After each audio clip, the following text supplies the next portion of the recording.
What's splashing? Welcome to Season 5, Episode 10 of Siren Sundays with me, your host, Lashanti the Siren. This show is focused on speaking with researchers, scientists, and practitioners of environmental science and all things conservation. You are now tuning into our conservation conversation, and today's guest is Dr. Krista Sherman. Welcome to the show. Thanks, Lashanti. Awesome. So we'll jump right in. Can you let us know who you are, where you work, and what you do? Sure. So I'm Krista Sherman. I'm a senior scientist. I work for the Perry Institute for Marine Science, and I'm responsible for our fisheries research and conservation program. So can you just give us a brief background about your educational experience or even just some of the things that might have happened in your life along your journey to make you want to get into marine science? Yeah, well, I think everyone's kind of path is a little bit different. It's something that I knew I wanted to do since I was a kid.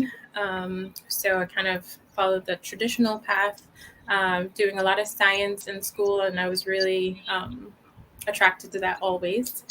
So I have a bachelor's of science in marine science, a master's of research in ocean science, and my PhD is in biological sciences. And for each of those, at least the last two, the graduate level degrees, focusing on an issue that was important to the Bahamas. So for my master's, it was lionfish. And then for my PhD, it was Nassau Grouper, which a lot of people kind of know that. So, Yes, you definitely are the Dr. Nassau Grouper. Sure. What made you decide to study the Nassau Grouper when you went into your PhD? Yeah, so I initially started doing grouper work along with Dr. Craig Dahlgren when I was working at BNT back in the day, along with Lindy Knowles. And we were monitoring some of the spawning aggregation sites around Long Island, and some of those have been sites that had been monitored previously. And from that work, what we were discovering is that a lot of those aggregations were not doing really well. So there was a need to kind of assess what was happening, not just there, but across the Bahamas. And that kind of inspired a need to kind of get together with all the stakeholders. We talked about what some of the priority research needs were for the country, and sort of worked on a plan to kind of assess them to make sure that we had a fishery long-term and healthy grouper populations. But there were some research gaps that were identified, and that kind of informed the development of my PhD research proposal and what I decided to do for that work. So. Nice. And have you seen any changes in maybe policy or behaviors of people in the Bahamas since starting your work to now? I think there have been some small improvements. There's always room for more improvements, especially when it comes to compliance with our fishery regulations. When we first started doing those assessments, there were a lot of boats out, a lot of fishing happening at the spawning aggregation sites.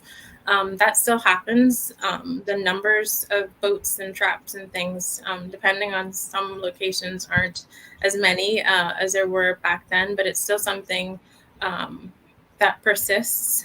We also know there's illegal fishing happening by foreigners that come into the Bahamas, especially in the southern Bahamas. The fishermen talk about that a lot. So that's a problem.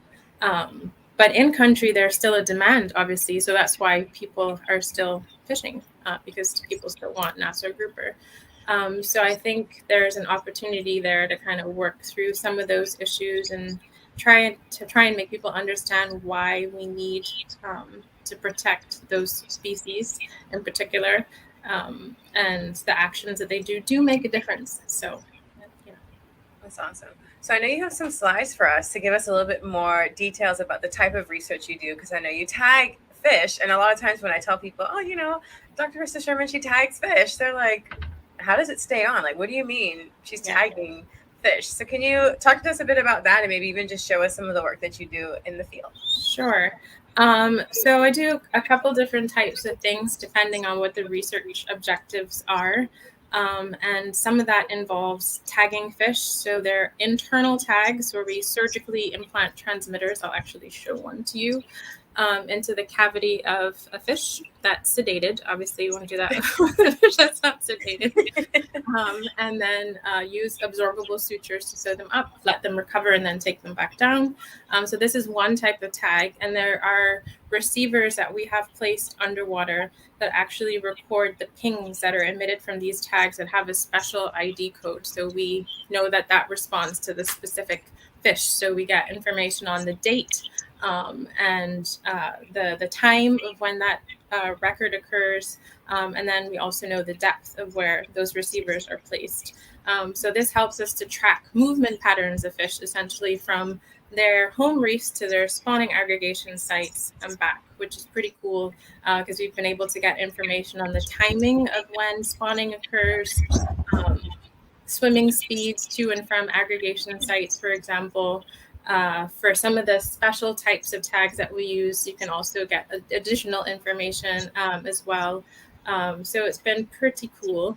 And then there are also these external tags. These are called Floy tags that we use. And these also have a unique number that we record as well. And we just use this kind of applicator to put it in right below the dorsal fin, and it comes out like this. So we have an external tag. So if the fish is caught by a fisherman, they can call the number on the tag and let us know where they caught the fish and when, and return the transmitter if it happens to have a transmitter inside. We don't do the surgeries for fish that are below a certain size because based on the work that we've done for a number of years, that we know the fish are at least 54 centimeters or bigger before they're migrating to spawn for the first time.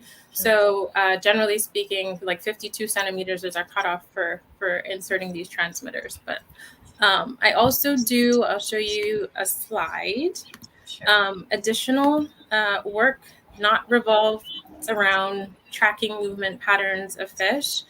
So some of the other things that I have done include taking fin clip samples from a fish and using that information to get data on their genetic health, because I can extract DNA, which I'm doing in the image there in the lab back in England, and look at population structure and how they're connected and the overall genetic health of these animals. We can measure fish, 2 different length measurements, standard length to the ends of the caudal peduncle. It's kind of fun to say, but it's that area right towards the base of the body and where the tail meets, so right at the end of that black saddle, which helps to kind of distinguish Nassau Grouper from other groupers.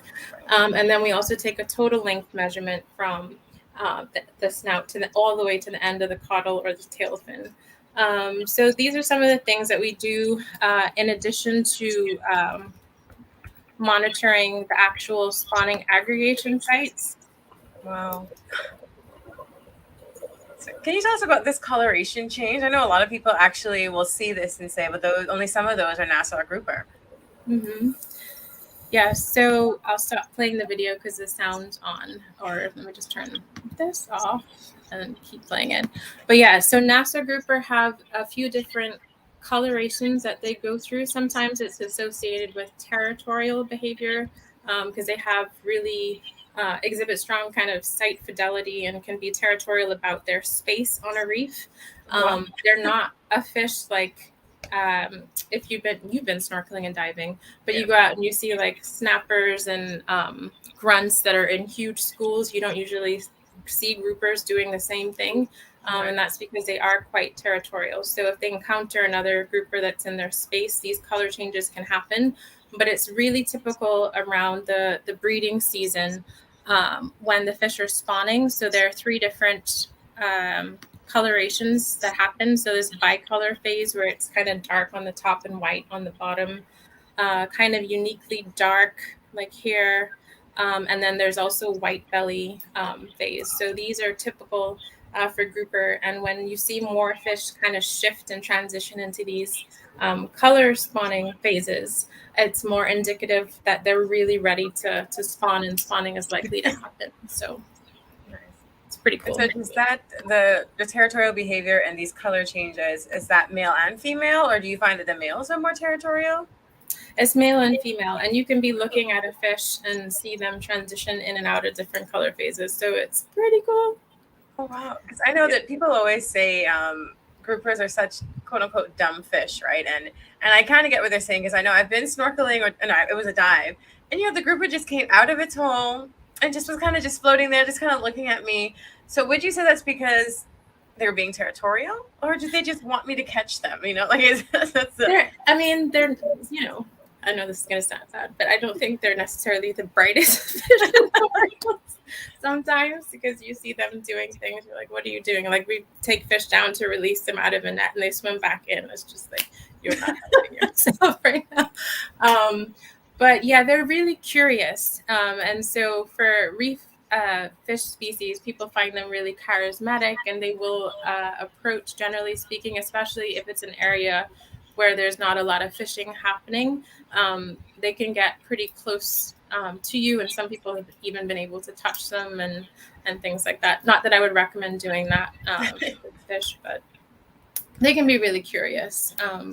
But from an ecological sort of evolutionary perspective, like, their reproductive strategy makes sense because they are territorial. They're not naturally found in schools, so it makes sense that they would migrate to spawn where they are in groups with a lot more fish to potentially increase their chances of reproductive success. So it makes sense from that perspective, but it also means then they're really vulnerable to being caught, because it's predictable when and where that breeding occurs. Yeah. And so I did have a quick question, as far as I know you had said you guys can track how fast they swim as well with some of the transponders.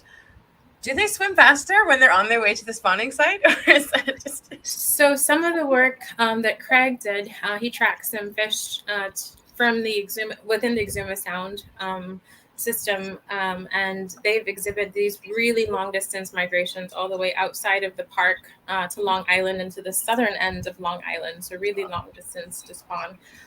But what he also found was that inexperienced fish, or the younger fish, did have slower swimming speeds on the way to the spawning site, and they would, generally speaking, follow more experienced fish. But on the way back, everyone kind of knew what they were doing and kind of were swimming more or less at the same speed. So there's differences in, at least from that particular study, in swimming speeds between experienced and inexperienced spawners. Oh, that's so cute. Little young guys following the old guys. Yep. Learning the ropes, basically. Right. That is cool. And I wonder if you could maybe tell us a bit about the science behind the closed season, because I know a lot of Bahamians, I've heard, and I'm sure you might have heard it as well, they say, well, we still see them spawning like outside of the closed season, or, well, they're still there, they're already in the groupings, and the closed season is too long or it's too short. Like, what was the original science behind deciding the closed season? Yeah, so the reproductive window, or the period where they breed, that's what I mean when I say that, for Nassau Grouper is November to March. Here in the Bahamas, it's different in different parts of the region. And the timing of when that happens is also different and tied to the lunar cycle. In the Bahamas, it tends to happen around the full moon, within a week of the full moon. Some places it's before, some places it's after, some places it's between the new and the full moon. But essentially, the reason behind the closed season was to give the fish a bit of a break when they are breeding, to allow them to breed. And because it's so easy to overharvest them during that period, because you have huge numbers of grouper gathered within a really confined area for a discrete period of time to breed. So it's really easy, if a lot of people are throwing traps down, to decimate numbers at a spawning aggregation site. And that has happened not just here in the Bahamas, but in other parts of the region. And it's one of the reasons why they're critically endangered. The populations just can't sustain that level of fishing long term. Right. What we know from the tracking work is that fish will make migrations in smaller groups to these spawning aggregation sites. So I suspect sometimes what people are seeing when they say that fish are aggregating outside of the spawning aggregations. It's the groupings, them getting together, and then what they do is they move from their home reefs out to the shelf edge, and then they move in groups down to the spawning site that they choose. So there's some evidence for site fidelity that some fish prefer specific sites. So that may mean that they move past one spawning site to get to another one. And the reason why they do this, we're still trying to figure that out. But it's really interesting reproductive strategy, and it makes sense. As I mentioned before, because they're solitary. And the other thing that I think a lot of people don't realize is that for a spawning aggregation to be a spawning aggregation, you actually have to have densities of fish there that are 4 times greater than they would be at any other period.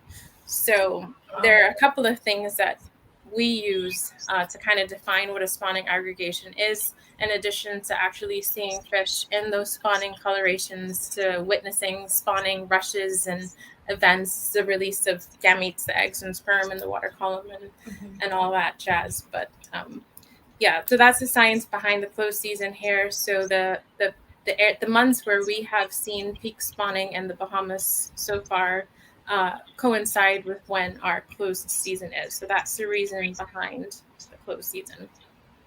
And I know you had mentioned that whole aspect of site fidelity, and I'm sure some fishermen also have site fidelity, and they are going to the exact same spots. And I know I've heard that there are sites that used to be spawning aggregations, but obviously grouper don't go there anymore. Is that because the groupers that would go there have all been fished out, or is it that some of them realize that, oh, when we go here, a lot of us die, so we're going to switch sites? Like, what is the reason for that? And once these spawning aggregation sites are lost, do they ever go back to them? Lots of good questions there. I'll answer the last one first, which is it's encouraging for us too, and that is collapsed aggregation sites can recover without fishing pressure, assuming that you have healthy populations of Nassau Grouper elsewhere that could potentially come back there, because there's evidence for that in the Caribbean. So that's encouraging. Nice. What we have seen in the Bahamas, so some of for example, there was an aggregation, the first one that was described for the Bahamas off Cap Key in Bimini, where in the 70s they estimated between 30,000 to 100,000 grouper. That no longer forms. It still no longer forms, and that's because it's been fished to the point where it hasn't recovered, and densities of grouper in that area are really low. Recruitment of new grouper into that area is really low, and so that's the reason why that aggregation has not recovered. And when I say recruitment, I mean new fish coming in, settling, and growing to become mature adults. I think what some people don't know is that survival rate is really low for Nassau Grouper in the early life stages. So even though you have millions of eggs and sperm being released, less than 1% of them survive that process to become a mature adult.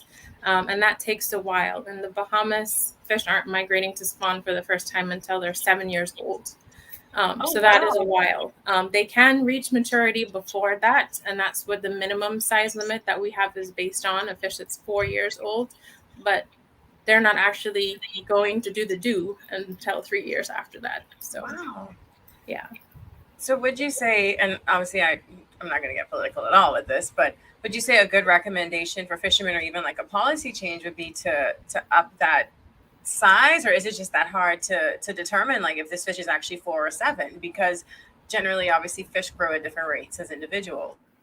They do, but growth rates for Nassau Grouper are pretty well established. And one of the things that we were able to do, or have been able to do for a number of years through the long-term projects that we had going on, was collect data on length and weight of all the fish that we tagged, or that I collected fin clips from genetics.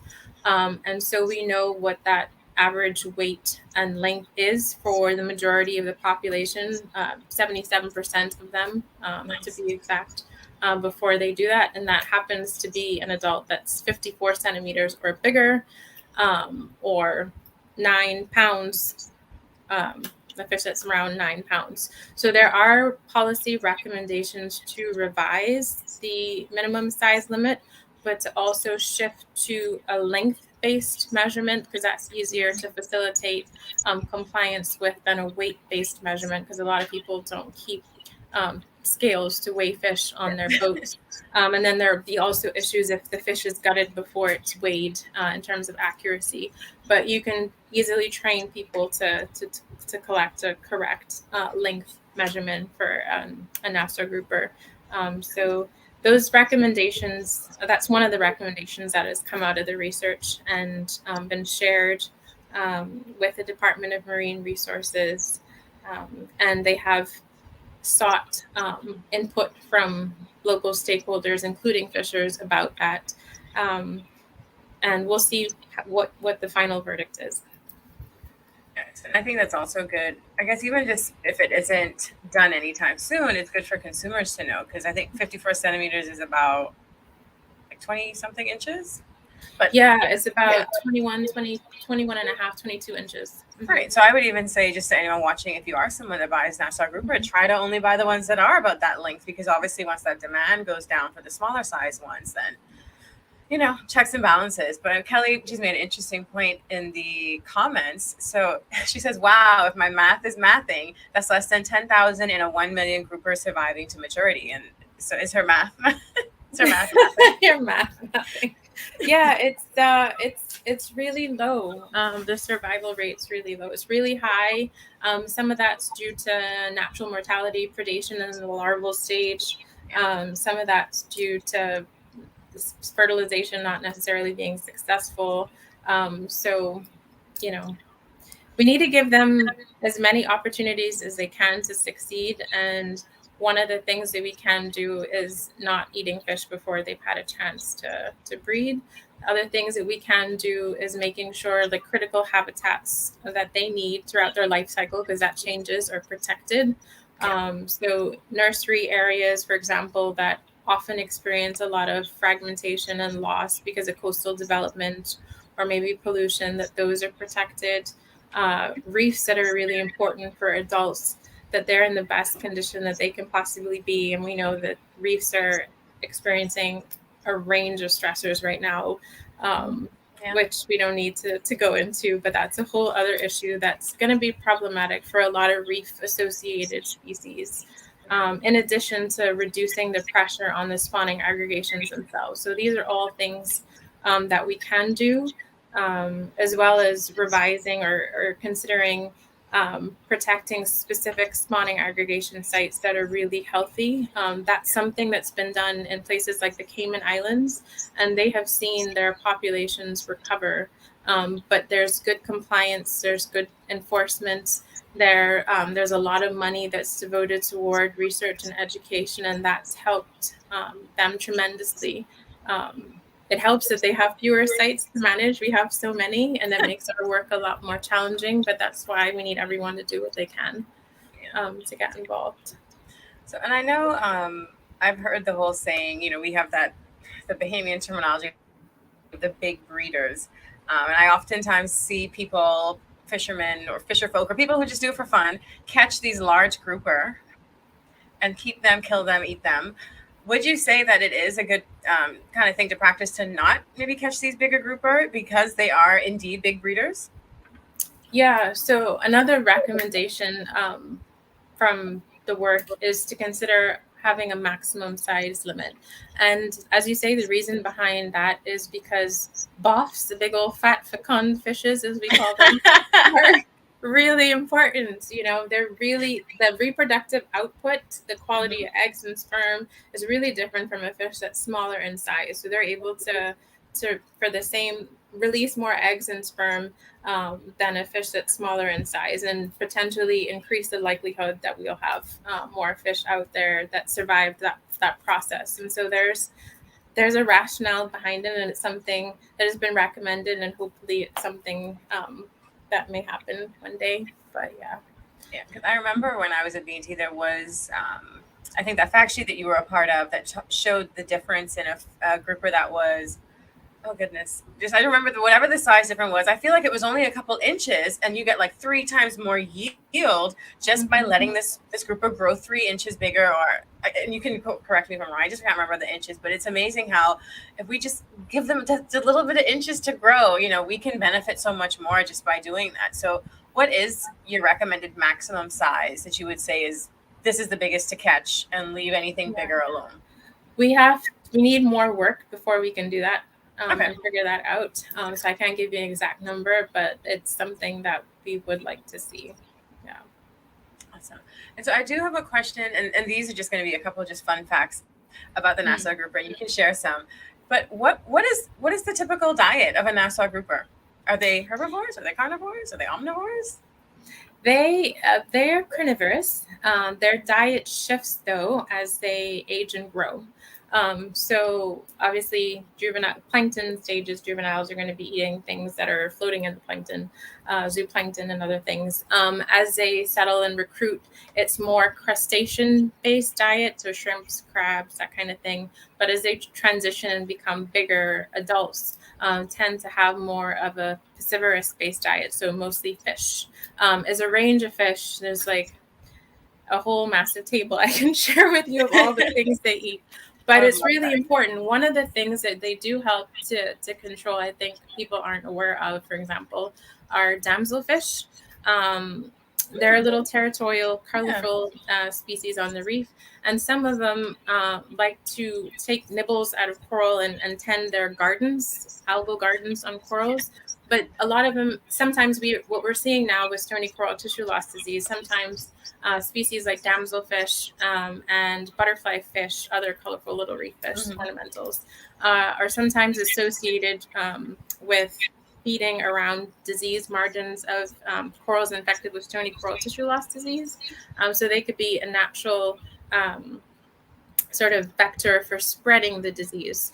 So having healthy populations of grouper are also important for helping to control abundances of other fish on the reef that have other effects. So it's all about a balance with ecosystems, and each species has a role, and Nassau grouper are one of the most important predators, mesopredators on reefs that do that. So yeah, they're really important.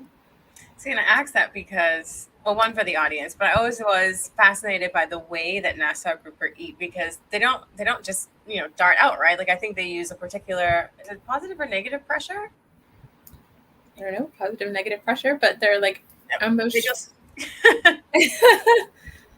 yeah. So can you tell us how they go and eat these fish? Like they just snap at them or corral them in a corner? Just a quick, because even just when I saw that one on the reef that day, it was just kind of just floating there, and I loved how it had his peck fins just kind of moving, and they just also seem very lazy. So I just don't imagine that they chase their food down. Yeah, they're usually not moving around quickly, but don't let them fool you. They can move around pretty quickly, having tried to catch several underwater if they want to. But yeah, they're decent hunters, and they're good at consuming their prey, but they're not stealthy or like barracudas or anything like that. Right. Yeah. And I know that there was a point in time, and I actually didn't know that you studied lionfish in your master's, but I remember when we were having that big lionfish boom, I think we were trying to feed lionfish to Nassau grouper, correct? Has there been some people success with that, or? I don't think it's something that's been so much encouraged here. It's something, the reason for it is there was a paper that was published back then that found lionfish in the stomach contents of a grouper. I don't know that that's something, it's not something that I've seen them do naturally on a reef, like hunting like lionfish or something, but I think it is something they will eat one if it's presented to them or it's dead or whatever. Yeah. Awesome. And do you have any other sort of fun facts about the Nassau grouper before I move on to the next question? Oh, so many. Well, we already talked about their fantastic coloration displays that happens in just a couple of seconds. So I think that's pretty cool. Other fun facts about grouper. Oh God, Yeah, but I think we've talked about a lot of it. It's all stemming. I think the most interesting things for Nassau Grouper are all around their reproductive strategy. They are an example of a transient spawner. So fish that we also have resident spawners like parrotfish that can reproduce daily over longer periods of time, and they don't migrate far from their home reefs. But Nassau grouper and other groupers and some snappers are an example of transient spawners. So they actually migrate really long distances. We're talking over 100 miles to some of these spawning sites to breed. So I think that's pretty impressive too for them. Yeah. Right. And I know you had mentioned earlier that the Nassau Grouper is currently critically endangered. Can you talk about what that status means and what that can mean for Bahamians with Nassau Grouper? Yeah. So critically endangered means that the species is facing globally a high risk of becoming extinct. So everywhere where the species currently occurs, at the regional level, we've been working on recommendations to kind of reduce pressures and threats for Nassau grouper and trying to do what we can to help them recover either through policy changes, but also through education, outreach, awareness as well.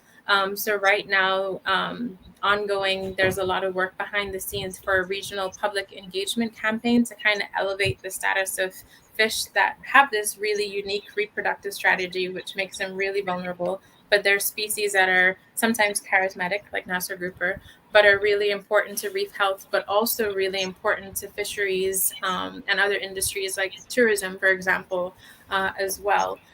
So that's something that's ongoing, and it's something that we don't want to see.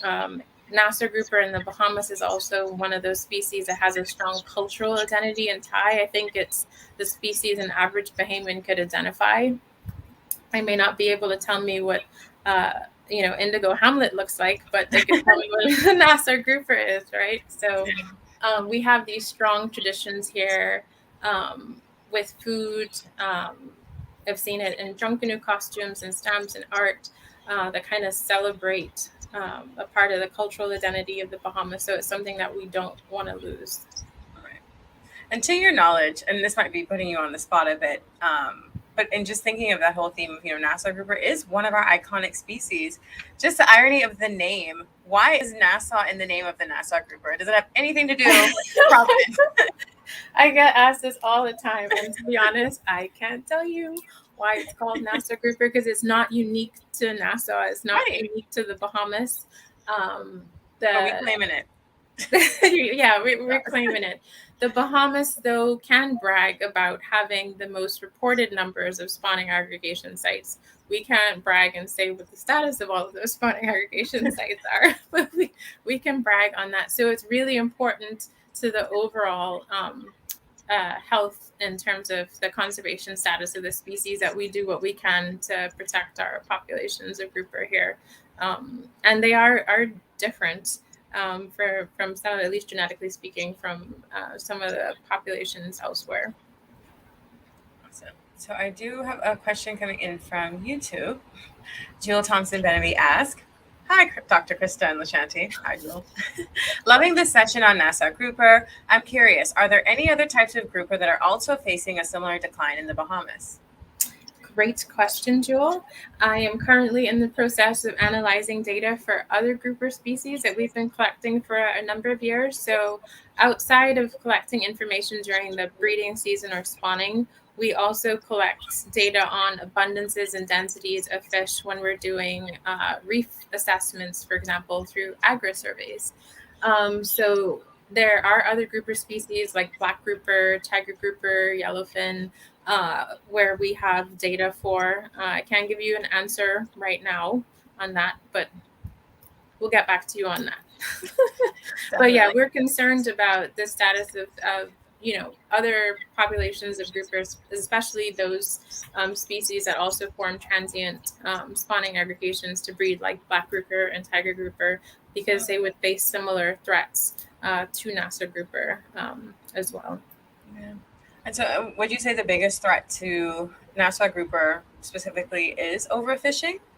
Yes. Definitely. So it's overfishing that's happening primarily at the spawning sites during the breeding window. That's particularly troubling because, to be honest, like if that wasn't happening, they don't naturally aggregate or school. So Together, people aren't going to be catching the same amount of fish if they go out to a reef. It's a couple of grouper versus traps coming up full of grouper that happen during the breeding season. So we are worried about that, and also with illegal fishing that's happening for Nassau Grouper. In some instances, at some of the sites where we've been monitoring, you have between 20 to 40% of fish at a spawning site being caught in traps. So that's problematic. Yikes. Oh, well, as we are past the 30-minute mark, as we start closing up, how can viewers either get involved with some of your work, like if you have research shows that people get involved with, or trainings, or how can they even just learn more about your work and just follow your journey?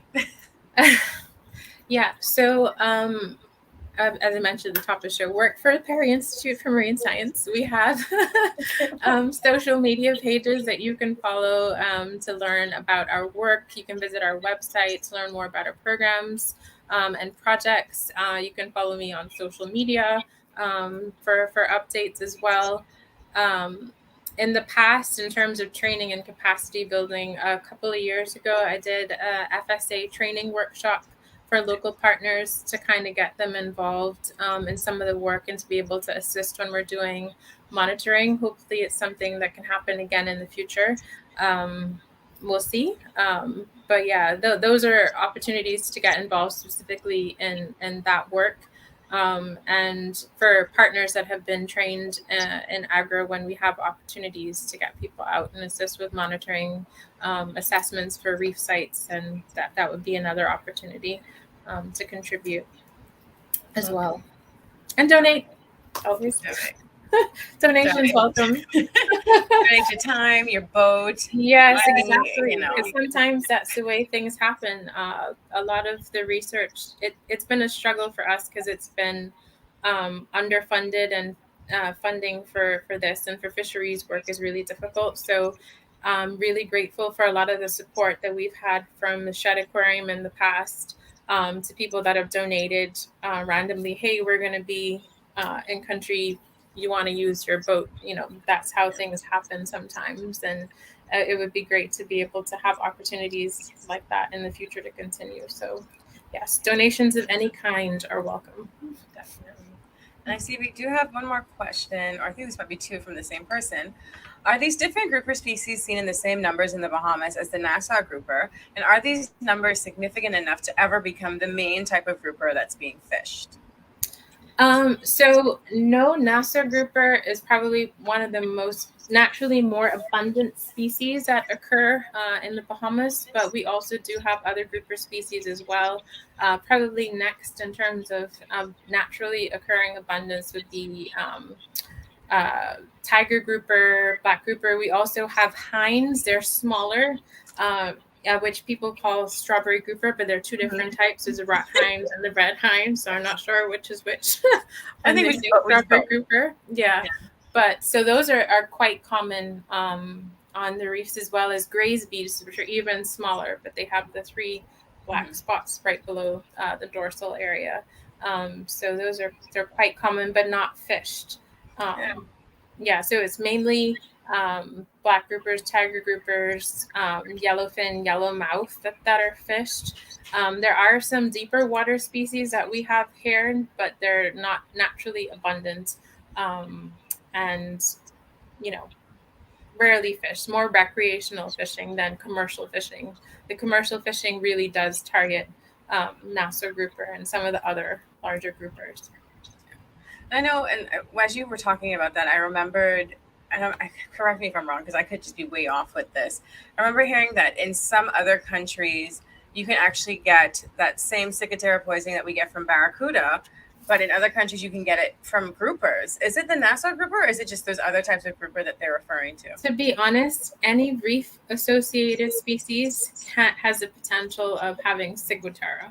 Okay. I think a lot of people don't realize that, but I think we just think it's the barracuda.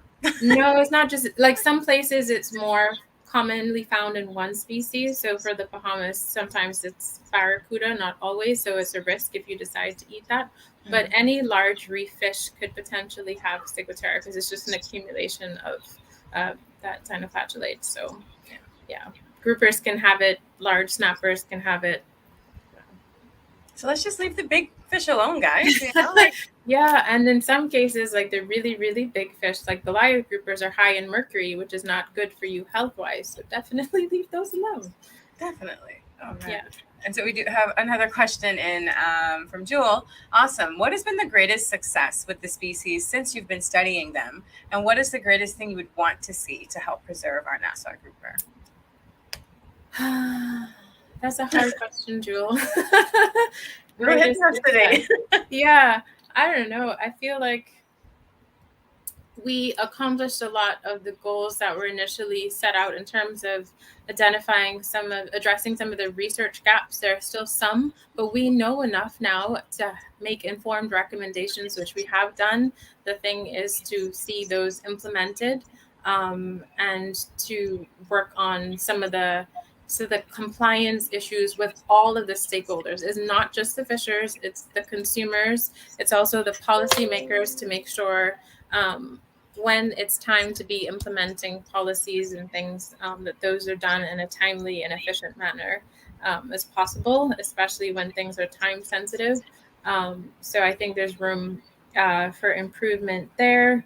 What I would really like to see, though, and would be happy, because I have had some good conversations with fishers over the years, is a continued awareness about some of the issues and willingness to respect the closed season. And that's happening. I'd like to see a lot more of that. And I would like to see at least one day when I'm out no fishing at a spawning site. That would make me very happy. That would make me happy too. Yeah. Do you have some final thoughts for our viewers, or maybe it's kind of like a mantra you may have, a lesson learned that you picked up over your years of research and work?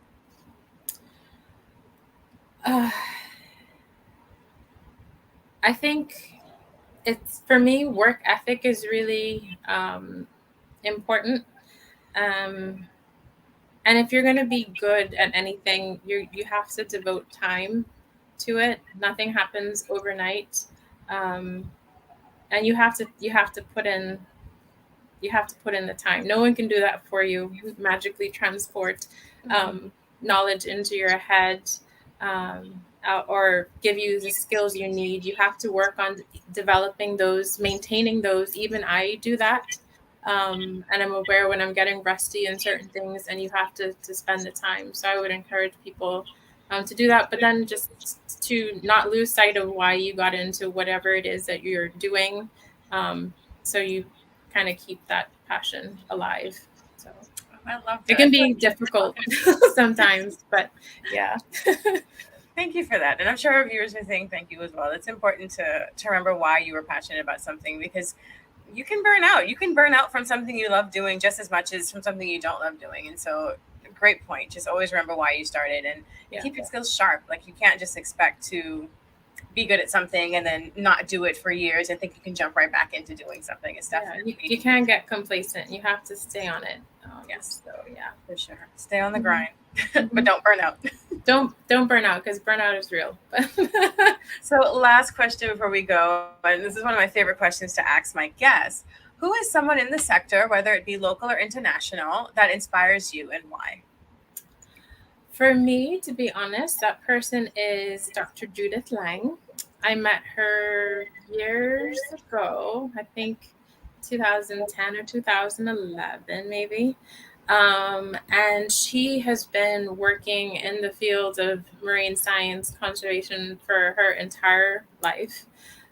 She's an older lady and is still diving, still manages to stay optimistic despite all of the changes she's seen, which are probably even more drastic than the changes, which are more drastic than the changes I've seen. I think the most drastic changes have happened in the last 2 years.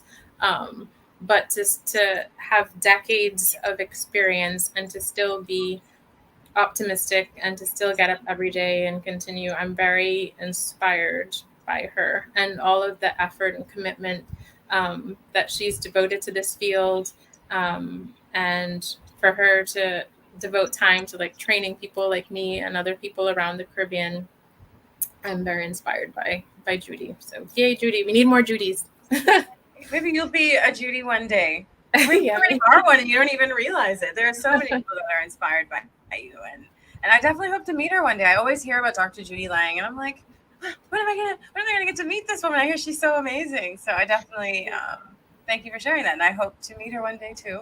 It's great to see who's inspired people, who's inspired me, because as many people know, I always talk about how amazing Krista is. So I've been so happy to have the Dr. Krista Sherman on the show. Thank you guys for all watching this episode. It's been a wonderful one. Hope to maybe get you on another episode. Maybe you can come on and talk about stony coral tissue loss disease. Okay. That's very depressing. That's one of the changes I've seen a lot recently. Yeah, and hopefully when next season starts, we have a different message about the stony coral tissue loss disease. But if you do want to put a plug in about it now, Yes, for anyone out there that's on the water, loves the water, please do what you can to prevent the spread of stony coral tissue loss disease. Disinfect your gear, discharge your bilge water where you are. If you're on bigger boats, discharge your ballast water offshore. Report sightings as soon as you see something. The sooner we know information, the better, so we can get out and do assessments and form a plan, especially if they're in areas like marine protected areas. So please do what you can. Yeah. So if you care about our fisheries, if you care about our way of life, if you care about our oceans, help us save our reefs. Definitely, if you see something, say something. Stony coral tissue loss disease is ravaging our reefs right now, and we just have to make sure that we can get out there and kick its butt. Yeah, we need to. We are a coastal nation, so that's our front line of defense, and we need to make sure it's as intact as it can possibly be. So definitely for us and for all of our fisheries, like the Nassau Grouper. Yes, like the Nassau Grouper. So thank you so much for being on this show, and thank you to all my viewers for riding another wave with me. Hope to see you guys all in the next episode of Siren Sundays. And if you're listening to this on podcast, thank you so much for checking it out. Check us out on YouTube and on Facebook. Thanks so much for coming again, Krista. Hope to see you soon. Thanks for having me. Okay. Bye.